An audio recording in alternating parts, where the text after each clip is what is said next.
क्या सर आपका differentiate between the terms ion and मतलब क्या सर आपका रेडिकल विद सूटेबल एग्जांपल। अगर आप जानते हैं कि एटम क्या होता है तो आपको आसानी से मतलब क्या समझ में आ जाएगा कि आयन क्या होता है और रेडिकल क्या होता है। अगर एटम के बारे में अभी आप कुछ भी नहीं जानते हैं तो इस सवाल को समझने के लिए बस इतना जान लीजिए कि एटम में जितना पॉजिटिव चार्ज होता है उतना ही नेगेटिव चार्ज होता है।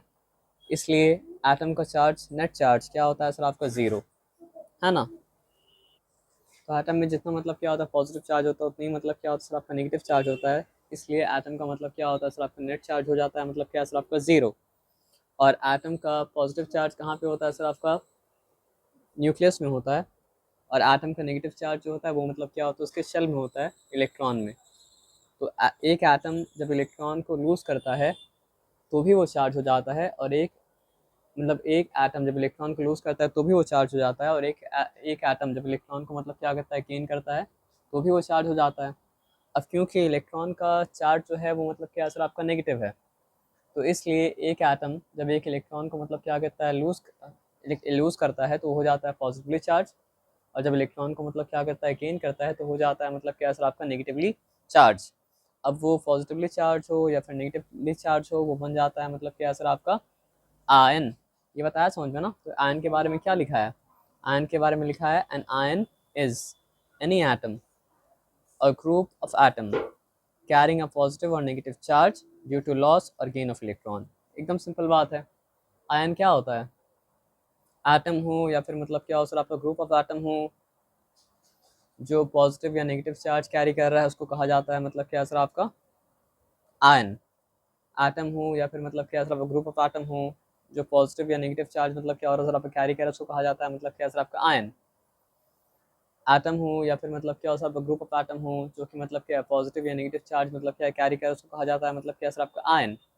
तो यहाँ दो एग्जाम्पल तो दिया है, दो एग्जाम्पल क्या दिया है, सोडियम एक इलेक्ट्रॉन लूज करता है इसलिए वो क्या होता है सर आपका पॉजिटिव वन चार्ज गेन करता है, तो सोडियम भी आयन का एग्जाम्पल है ना। क्लोरीन एक इलेक्ट्रॉन गेन करता है और क्या करता है सर आपका एक नेगेटिव चार्ज गेन करता है, तो क्लोरीन भी मतलब क्या सर आपका आयन का एग्जाम्पल है ना। अब यहाँ पे हम लोग आते हैं रेडिकल के बारे में। अ radical is a group of atoms of element that behave like a single unit and show valency. तो रेडिकल क्या करता है सर आपका, एक एटम नहीं होता है, वो ग्रुप ऑफ एटम होता है, लेकिन वो बिहेव ऐसा करता है जैसे कि वो मतलब क्या हो सर आपका एक ही एटम हो। वो सिंगल यूनिट की तरह मतलब क्या करता है सर आपका बिहेव करता है, और उसका वैलेंसी मतलब क्या होता है आपका होता है। तो फॉर एग्जाम्पल यहाँ पे NH3 जिसका नाम मतलब क्या है सर आपका अमोनिया, ठीक है, सॉरी जिसका नाम मतलब क्या है सर आपका अमोनियम। हम आपको बोलने वाले थे कि अमोनियम को और अमोनिया कंफ्यूज मत कीजिएगा, लेकिन हड़बड़ी में मतलब क्या है सर आपका हम ही अमोनियम को और अमोनिया को मतलब क्या कंफ्यूज कर दिए। तो NH4 होता है अमोनियम, और NH3 जो होता है वो मतलब क्या होता है सर आपका अमोनिया। NH3 अमोनिया जो है वो मतलब क्या है कंपाउंड है, और NH4 जो अमोनियम है वो कंपाउंड नहीं है, वो मतलब क्या है सर आपका रेडिकल है। और इस क्योंकि रेडिकल का मतलब एक सिंगल यूनिट की तरह बिहेव करता है, और रेडिकल का मतलब क्या होता है वैलेंसी होता है। तो यहाँ पे अमोनिया का वैलेंसी मतलब क्या है सर आपका +1। और क्योंकि हम उम्मीद करते हैं कि पहले वाला वीडियो पिछला वाला वीडियो आप मतलब क्या सर आपका देख चुके होंगे, तो आपको पता होगा कि किस तरह कंबाइन किया, नेगेटिव रेडिकल के बारे में डिस्कस कर चुके थे। फॉर एग्जांपल अगर मेरे पास सोडियम है तो उसका वैलेंसी मतलब क्या होता है +2, और मेरे पास अगर सल्फेट है जो एक नेगेटिव रेडिकल है उसका वैलेंसी मतलब क्या है सर आपका -2, तो उसका वैलेंसी इंटरचेंज जब होता है तो बन जाता है मतलब क्या कैल्शियम सल्फेट।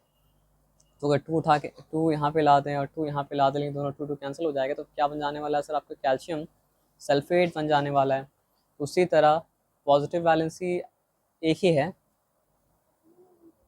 उसका नाम मतलब क्या है सर आपका अमोनियम। तो फॉर एग्जांपल यहाँ मेरे पास अगर अमोनियम हो और यहाँ मेरे पास हो मतलब क्या है सर आपका ऑक्सीजन, तो हम जानते हैं कि अमोनियम के वैलेंसी मतलब क्या है सर आपका 1 है, और ऑक्सीजन के वैलेंसी मतलब क्या है सर आपका 2 है।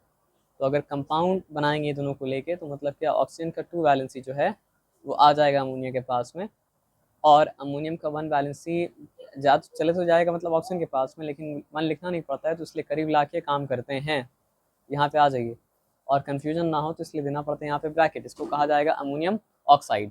तो ये बात मतलब क्या सर आपको समझ में आया, इसमें कोई डिफिकल्टी मतलब क्या सर आपका नहीं है। तो फिर से यहाँ पे समझते हैं इस बात को कि मतलब जो है आयन क्या होता है और रेडिकल क्या होता है। An ion is any atom or a group of atom carrying a positive or negative charge due to loss or gain of electron. तो आयन क्या होता है? कोई भी एटम जो पॉजिटिव चार्ज कैरी करता है, कोई भी एटम या फिर ग्रुप ऑफ एटम जो पॉजिटिव चार्ज करता है या पॉजिटिव चार्ज कैरी करता है या फिर नेगेटिव चार्ज कैरी करता है due to loss or gain of electron, उसको कहा जाता है मतलब क्या सर आपका आयन। कोई भी एटम जो कि पॉजिटिव चार्ज कैरी कर, कोई भी एटम या फिर ग्रुप ऑफ एटम जो पॉजिटिव चार्ज कैरी करता हो या नेगेटिव चार्ज कैरी करता हो due to loss or gain of electron, उसको कहा जाता है मतलब क्या सर आपका आयन। तो व्हाट इज एन आयन? तो ध्यान से बात को समझते हैं। An ion is any atom or group of atom carrying a positive or negative charge due to loss or gain of electron. An ion is any atom or group of atom carrying a positive or negative charge due to loss or gain of electron. Radical के बारे में क्या जानना पड़ेगा? What is radical? A radical is group of atoms of elements that behave like a single unit and show valency. A radical is group of atoms of element that behave like a single unit and show valency. तो radicals दिखता compound हो सकता है कि radicals आपका compound की तरह दिख रहा है, लेकिन वो कंपाउंड नहीं होता। वो मतलब क्या होता है सर आपका रेडिकल होता है, क्योंकि वो मतलब क्या होता है सर आपका सिंगल यूनिट की तरह मतलब क्या करता है, बिहेव करता है। ये बताया समझ में कोई डिफिकल्टी मतलब क्या सर आपका नहीं है। अब आ जाइए, तो रेडिकल का एग्जाम्पल यहाँ पे क्या अमोनियम, और रेडिकल का एग्जाम्पल यहाँ पे क्या दिया सर आपका, इसको हाइड्रोजन कार्बोनेट भी कहा जाता है, और इसको मतलब क्या होता है आपका बाई कार्बोनेट भी मतलब क्या होता है कहा जाता है। CO3 कार्बोनेट होता है, तो CO3 के साथ अगर मतलब क्या हो सर आपका हाइड्रोजन जुड़ जाता है तो मतलब क्या होता है सर आपका बाई कार्बोनेट या फिर मतलब क्या हाइड्रोजन का कार्बोनेट। और भी रेडिकल के एग्जाम्पल आप पढ़े थे, कहाँ पढ़े थे, यहाँ पे देख लीजिए। ये जो हम लोग पढ़े थे SO3 सल्फेट, ये भी सिंगल यूनिट की तरह बिहेव करता है, और इसका मतलब क्या सर आपका वैलेंसी है। वैलेंसी क्या है सर आपका -2। ये जो SO4 है सल्फेट, ये भी सिंगल यूनिट की तरह बिहेव करता है, और इसका ये मतलब क्या सर आपका वैलेंसी है, और वैलेंसी मतलब क्या सर आपका -2। ये जो CO3 है कार्बोनेट, ये भी सिंगल यूनिट की तरह बिहेव करता है, और इसका ये मतलब क्या सर आपका वैलेंसी है, वैलेंसी क्या सर आपका -2। और ये जो Cr2O7 है यानी कि डाइक्रोमेट, ये भी मतलब क्या करता है सर आपका सिंगल यूनिट की तरह मतलब क्या करता है बिहेव करता है, और उसका भी मतलब क्या वैलेंसी है, और इसका वैलेंसी मतलब क्या सर आपका -2 है। ये जो जिंकेट है ZnO2, ये भी सिंगल यूनिट की तरह बिहेव करता है, और इसका ये मतलब क्या वैलेंसी है, तो ये भी मतलब क्या सर आपका रेडिकल है। और ये जो PbO2 यानी कि फ्लम्बाइट, ये भी सिंगल यूनिट की तरह बिहेव करता है, इसका भी मतलब क्या वैलेंसी है, तो ये भी मतलब क्या सर आपका रेडिकल है, और इसका वैलेंसी क्या सर आपका -2। ये PO4, इसका 2 वर्जन होता है, एक मतलब क्या होता है सर आपका PO4, एक PO3। तो आपको पहले ही बता चुके थे कि अगर एक ही वर्जन होता है तो उसका नाम के एंड में क्या आता है सर आपका 88, लेकिन 2 वर्जन अगर है ऑक्सीजन वाला तो एक के नाम के एंड में क्या आएगा सर आपका 88, और एक के नाम के एंड में क्या आएगा सर आपका 88। तो कम ऑक्सीजन वाले के नाम के एंड में क्या आएगा सर आपका 88, और ज़्यादा ऑक्सीजन वाले के नाम के एंड में क्या आएगा सर आपका 88 आएगा। तो PO3 में ऑक्सीजन कम है, और PO4 में मतलब क्या सर आपका ऑक्सीजन ज़्यादा है, तो इसका नाम क्या है सर आपका फॉस्फाइट, और इसका नाम मतलब क्या है सर आपका फॉस्फेट। अच्छा दोनों लिखा हो नहीं, फॉस्फाइट, और इसका नाम मतलब क्या है सर आपका फॉस्फेट। और क्योंकि फॉस्फाइट फॉस्फेट दोनों मतलब क्या होता है सर आपका सिंगल यूनिट की तरह बिहेव करता है, तो फॉस्फाइट और फॉस्फेट और दोनों का मतलब क्या है सर आपका बैलेंसी है, और दोनों का बैलेंसी मतलब क्या है सर आपका -3 है, तो दोनों ही मतलब क्या है सर आपका रेडिकल है। ये बताया समझ में ना। तो ये सब आपका, और हम लोग जो पढ़े थे NH3 नहीं, NH3 तो कंपाउंड का नाम है, क्योंकि इसका कोई वैलेंसी मतलब नहीं होता है, ना ये सिंगल यूनिट की तरह मतलब क्या होता है बिहेव करता है, ये अमोनिया है। लेकिन NH4 का अगर बात करें तो इसका वैलेंसी भी है, और ये मतलब क्या होता है सर आपका सिंगल यूनिट की तरह बिहेव भी करता है। तो वैलेंसी अगर है तो दूसरा क्वेश्चन क्या है कि वैलेंसी क्या है, तो वैलेंसी +1 है, हम लोग पढ़े थे। तो ये है रेडिकल का एग्जाम्पल।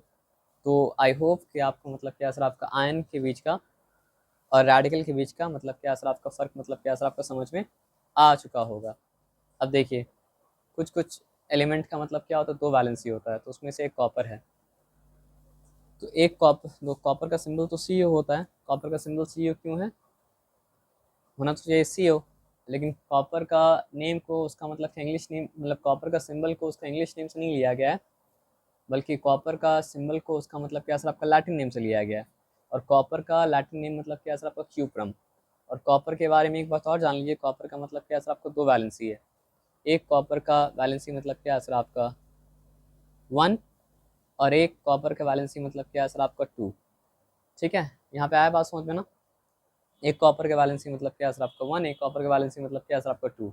तो जो कॉपर का वैलेंसी 1 है उस कॉपर को हम लोग क्या बोलते हैं सर आपका कॉपर 1, और जो कॉपर का वैलेंसी मतलब क्या है सर आपका 2 है उसको हम लोग बोलते हैं मतलब क्या है सर आपका कॉपर 2। और ऐसा भी कहा जाता है कम वैलेंसी वाला कॉपर को क्यूप्रिक भी हम लोग बोल सकते हैं, क्यूप्रिक। और ज़्यादा वैलेंसी वाला कॉपर को हम लोग मतलब क्या है सर आपका क्यूप्रस भी मतलब क्या कर सकते हैं सर आपका बोल सकते हैं। ये बात आपको समझ में अगर आ गया हो तो आप कम देखिए कंपाउंड कैसे मिलेगा, यहाँ पे ऑक्सीजन के साथ मिल रहा है और ऑक्सीजन का वैलेंसी क्या होता है 2, और जब वो नेगेटिव आयन बन जाता है उसका नाम मतलब क्या होता है सर आपका ऑक्साइड, है ना। उसके बाद यहाँ पे देखिए सल्फर, तो एक काम करते हैं सल्फर का बैलेंस भी मतलब क्या होता है सर आपका 2 होता है, और जब वो नेगेटिव आयन बन जाता है उसका नाम हो जाता है मतलब क्या है सर आपका सल्फाइड। ठीक है, तो दोनों से मतलब क्या है, तो अगर कॉपर 1 मतलब क्या हो रहा है सर आपका ऑक्सीजन के साथ कंपाउंड बनाएगा तो क्या होगा सर आपका देखिए कॉपर का वैलेंसी 2 जाएगा मतलब क्या, सॉरी ऑक्सीजन का वैलेंसी 2 जाएगा कॉपर के पास, और कॉपर का वैलेंसी 1 जाएगा ऑक्सीजन के पास, लेकिन 1 तो लिखना नहीं पड़ता है तो फिर इसको कर देते हैं डिलीट। तो ये कौन सा वाला कॉपर था, वैलेंसी 1 वाला कॉपर था या वैलेंसी 2 वाला कॉपर था, तो आंसर ये है कि वैलेंसी 1 वाला मतलब क्या था कॉपर था। और अगर ये वैलेंसी 1 वाला कॉपर था तो इसका नाम होगा कॉपर 1 ऑक्साइड। ये बताया समझ में ना। हाँ लेकिन इसी जगह अगर ऑक्सीजन कॉपर 2 वाले वैलेंसी से मतलब क्या होता सर आपका रिएक्ट क्या होता, तो होता क्या सर आपका ऑक्सीजन का 2 जाता कॉपर के पास और कॉपर का 2 जाता मतलब क्या सर आपका ऑक्सीजन के पास, और दोनों का मतलब क्या होता आपका 2 कैंसिल हो जाता और बनता कॉपर ऑक्साइड। लेकिन ये कॉपर 1 ऑक्साइड नहीं बनता, ये बनता आपका कॉपर 2 ऑक्साइड। अब कॉपर 1 ऑक्साइड क्योंकि कम वैलेंसी वाला मतलब क्या है कॉपर है उसको मतलब क्या है क्यूप्रिक ऑक्साइड भी कहा जाता है, और कॉपर 2 ऑक्साइड जो है वो मतलब क्या सर आपका ज़्यादा वैलेंसी वाला कॉपर है तो उसको मतलब क्या सर आपका क्यूप्रस ऑक्साइड भी कहा जाता है। तो ये बात आप समझ गए होंगे। आइए अब हम लोग आगे बढ़ते हैं और काम को समझते हैं। तो जिस तरह कॉपर का मतलब क्या सर आपका 2 वैलेंसी है ना, याद रखिएगा, लिख देते हैं यहाँ पे सी यू लिखा, सी यू सॉरी कहाँ पे हम लोग हैं, हाँ सी यू लिखा और फिर मतलब क्या सर आपका सी यू लिखा। लेकिन याद रखना पड़ेगा कि एक कॉपर का वैलेंसी मतलब क्या सर आपका 1 और एक कॉपर का वैलेंसी मतलब क्या सर आपका 2। यहाँ तक ठीक है, यहाँ तक कोई डिफिकल्टी वाला बात मतलब क्या सर आपका नहीं है। उस तरह आयरन का ही मतलब क्या 2 वैलेंसी है, एक आयरन का वैलेंसी मतलब क्या सर आपका 2 और एक आयरन का वैलेंसी मतलब क्या सर आपका 3। ठीक है, तो आइए चेक करते हैं। ये मेरा 2 वैलेंसी वाला आयन जो रिएक्ट कर रहा है ऑक्सीजन के साथ, और ये मेरा मतलब क्या सर आपका 3 वैलेंसी वाला आयन जो रिएक्ट कर रहा है मतलब क्या सर आपका ऑक्सीजन के साथ। यहाँ तक आया बात समझ में ना। तो 2 वैलेंसी वाला आयरन जब रिएक्ट कर रहा है आयरन के साथ तो ऑक्सीजन का 2 आयरन के पास, आयरन का 2 ऑक्सीजन के पास, और दोनों मतलब क्या है कैंसिल। तो ये बना मतलब क्या है सर आपका आयरन ऑक्साइड। लेकिन कौन सा आयरन ऑक्साइड, क्योंकि 2 वैलेंसी वाला आयरन था तो इसका नाम हो जाएगा, लिख देते एक बार, इसका नाम हो जाएगा iron 2 oxide, sorry iron 2 oxide. यहाँ तक ठीक है। लेकिन अगर कॉप आयरन 3 वाला 3 वैलेंस वाला आयरन अगर रिएक्ट कर रहा है तो इस आयरन का 3 ऑक्सीजन के पास और ऑक्सीजन का 2 मतलब क्या सर आपका आयरन के पास। यहाँ तक आया बात समझ में ना। तो उसके बाद यहाँ पे जोड़ देते हैं तो ये फिर क्या हो जाएगा, ये भी आयरन ऑक्साइड है लेकिन ये मतलब क्या सर आपको, क्योंकि यहाँ पे 3 वैलेंसी वाला आयरन ऑक्सीजन के साथ रिएक्ट किया था तो ये हो जाएगा मतलब क्या सर आपका आयरन 3 ऑक्साइड। अब बात समझिए, जैसे कम वैलेंसी वाला कॉपर का नाम क्या था क्यूप्रिक, और ज़्यादा वैलेंसी वाला कॉपर का नाम क्या था क्यूप्रस, तो उसी तरह मतलब क्या सर आपका कम वैलेंसी वाला आयरन का नाम मतलब क्या सर आपका फेरिक, तो इसका नाम फेरिक ऑक्साइड भी है। और ज़्यादा वैलेंसी वाला आयरन का नाम मतलब क्या सर आपका फेरस, तो इसका नाम मतलब क्या सर आपका फेरस ऑक्साइड भी है। और एक ही वर्जन होगा तो नाम के एंड में मतलब क्या होता है सर आपका सी आता है, फेरिक नहीं आता है। यहाँ तक भी क्लियर हो गया, यहाँ तक कोई डिफिकल्टी वाला बात मतलब क्या सर आपका है नहीं। चलिए यहाँ तक भी कोई डिफिकल्टी वाला बात नहीं है तो हम लोग मतलब क्या कहते हैं सर आपका आगे बढ़ते हैं और काम करते हैं। आ जाइए, और कुछ है तो आप देखिए उसी तरह यहाँ पे एग्जाम्पल दिया है आयरन 3 क्लोराइड था ना, तो सिंपल बात है यहाँ पे आयरन लिखा, यहाँ पे मतलब क्या लिखा सर आपका क्लोरीन लिखा। उनको जानना था कि कौन सा वैलेंसी वाला आयरन था, तो वैलेंसी 3 वाला आयरन था। और क्लोरीन का वैलेंसी तो 1 ही होता है और कुछ तो मतलब क्या होता नहीं है। तो क्लोरीन का 1 आयरन के पास जाएगा और आयरन का 3 जाएगा किसके पास सर? आपका क्लोरीन के पास में। लेकिन 1 तो लिखना नहीं पड़ता है। अब उसको करीब लाते हैं, तो है तो ये आयरन क्लोराइड, लेकिन कौन सा आयरन क्लोराइड? क्योंकि यहाँ पे आयरन 2 जो है वो रिएक्ट किया था किसके साथ? क्लोरीन के साथ। तो ये मतलब सॉरी, यहाँ पे आयरन वैलेंसी 3 वाला रिएक्ट किया था क्लोरीन के साथ में। तो ये मतलब क्या सर? आपका आयरन 3 क्लोराइड है। यहाँ तक आया बात समझ में ना? और आयरन 3 कौन सा वैलेंसी वाला? हायर वैलेंसी वाला आयरन है या फिर लोअर वैलेंसी वाला? तो आंसर ये है कि वो हायर वैलेंसी वाला आयरन है। और अगर वो हायर वैलेंसी वाला आयरन है तो ये मतलब क्या सर? फेरस क्लोराइड है। फेरिक क्लोराइड मतलब क्या सर? आपका नहीं है। अब आइए फिर आगे आके बात समझते हैं, यहाँ पे बात को समझते हैं एकदम अच्छे से। ये 2 वैलेंसी वाला आयरन और ये मतलब क्या सर? आपका हाइड्रोक्साइड। तो हाइड्रोक्साइड भी एक रेडिकल है और ऐसा रेडिकल है जो बार बार बार बार बार बार बार बार बार बार आता रहेगा। तो इसका वैलेंसी आप जान लीजिए, इसका वैलेंसी मतलब क्या होता है? -1 होता है। अगर ये दोनों मिलकर कंपाउंड बनाएगा तो आयरन का 2 हाइड्रोक्साइड के पास, और हाइड्रोक्साइड का मतलब क्या है सर? आपका 1 किसके पास जाएगा? हाइड्रोक्साइड का 1 जाएगा मतलब किसके पास? आयरन के पास। तो अब मतलब यहाँ पे 1 तो मिटा देना पड़ेगा और यहाँ पे देना पड़ेगा हमको मतलब क्या सर? आपका ब्रैकेट। तो ये बन गया क्या? Iron oxide. लेकिन कौन सा आयरन ऑक्साइड? क्योंकि 2 वैलेंसी वाला आयरन इस्तेमाल हुआ था, तो लिखना पड़ेगा हमको मतलब क्या सर? आपका आयरन 2 हाइड्रो ऑक्साइड। ये बताया समझ में ना? अब सिंपल एक बात समझिएगा, ऑक्सीजन जब नेगेटिव आयन बनाता है तो उसका नाम हो जाता है ऑक्साइड। तो उसी तरह जब सल्फर नेगेटिव आयन बनाता है तो उसका नाम, जैसे ऑक्सीजन का नाम बन गया तो ऑक्साइड, आइडेन के साथ आया था, तो सल्फर अगर बनाएगा नेगेटिव आयन तो उसका नाम मतलब हो जाएगा मतलब क्या सर? आपका सल्फाइड, SULPHID, सल्फाइड। उसी तरह नाइट्रोजन अगर नेगेटिव आयन बनाएगा जिसका वैलेंसी -3 होता है तो उसका नाम मतलब क्या हो जाएगा सर? आपका नाइट्राइड। तो यहाँ पे लिखा नाइट्राइड। आया बात समझ में ना? यहाँ तक कोई डिफिकल्टी वाला बात नहीं है। अब यहाँ तक कोई डिफिकल्टी वाला बात नहीं है तो हम लोग जो भी केस है उसको समझ लेते हैं। देखिए यहाँ पे 3 वैलेंसी वाला आयन है और यहाँ पे सल्फर है। तो सल्फर अगर अनायन बनता है तो उसका नाम क्या? अनायन बनाता है उसका नाम मतलब हो जाता है सल्फाइड। और सल्फाइड का वैलेंसी क्या होता है सर? आपका -2। तो सल्फाइड का 2 गया आयन के पास और आयन का 3 गया किसके पास सर? आपका सल्फर के पास। ठीक है, अब यहाँ बात को ध्यान से समझते हैं। तो यहाँ पे क्योंकि 3 वैलेंसी वाला आयरन इस्तेमाल हुआ तो उसका नाम मतलब क्या सर? आपका आयरन 3 सल्फाइड। तो आई होप कि आपको ये बात मतलब क्या सर? आपको समझ में आया होगा। और यहाँ पे एकदम जल्दी से बात समझते हैं, यहाँ पे एल्यूमिनियम और यहाँ पे हाइड्रो ऑक्साइड। एल्यूमिनियम का वैलेंसी 3, हाइड्रो ऑक्साइड का वैलेंसी मतलब क्या है सर? आपका 1। तो जल्दी से बात को समझते हैं। हाइड्रो ऑक्साइड का 1 आएगा एल्यूमिनियम के पास में और एल्यूमिनियम का मतलब क्या सर? आपका 3 आएगा हाइड्रो ऑक्साइड के पास में। और 1 तो मतलब लिखना नहीं पड़ता है, तो 1 को मतलब क्या सर? आपका मिटा देंगे, लेकिन यहाँ पे देना पड़ेगा मतलब क्या सर? आपका ब्रैकेट। तो ये हो गया मतलब क्या सर? आपका aluminium hydro oxide. I hope अब आपको समझ में आ जाएगा। मैग्नीशियम का वैलेंसी मतलब क्या था? याद नहीं है तो याद कर लीजिए 2, और नहीं याद आए तो याद रखिए एलिमेंट नंबर 12 है। तो इलेक्ट्रॉनिक कन्फिग्रेशन 282 है, तो ये 2 इलेक्ट्रॉन लूज करेगा। 2 इलेक्ट्रॉन लूज करेगा तो वैलेंसी मतलब क्या? +2 होगा। और नाइट्रोजन का वैलेंसी मतलब क्या है सर? आपका 3 है। अगर आप भूल जाएं तो नाइट्रोजन इज एलिमेंट नंबर मतलब क्या है सर? आपका 7। सो फर्स्ट शेल में 2 इलेक्ट्रॉन, सेकंड शेल में क्या है सर? आपका 5 इलेक्ट्रॉन। 8 होने के लिए 3 बाकी है, तो इसका वैलेंसी क्या होगा सर? आपका -3 होगा। ये बताया समझ में ना? उसके बाद होगा क्या सर? आपका कंपाउंड जब बनेगा तो नाइट्रोजन का 3 मैग्नीशियम के पास, और मैग्नीशियम का मतलब क्या सर? आपका 2 नाइट्रोजन के पास में।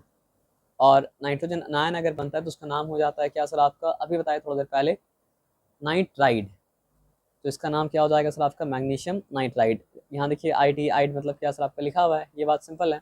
अब देखिए बिना नाम देखिए, सोडियम का सिंबल तो आपको पता है Na। जिंकेट का सिंबल क्या है सर? आपका ZnO2। अब सोडियम का वैलेंसी क्या है आप पता, अगर भूल गए तो 281। लास्ट शेल में 1 इलेक्ट्रॉन है तो 1 इलेक्ट्रॉन लूज करेगा और उसका वैलेंसी +1 होगा। और जिंकेट तो रेडिकल था, उसका वैलेंसी आपको याद ही करना पड़ेगा, तो वो क्या था? आपका 2 था। दोनों मिलकर अगर कंपाउंड बनाएगा तो होगा क्या सर? आपको बताइए। जिंकेट का 2 जाएगा सोडियम के पास में और सोडियम का 1 जाएगा मतलब जिंकेट के पास में। लिखना तो नहीं पड़ता है तो डिलीट कर देते हैं।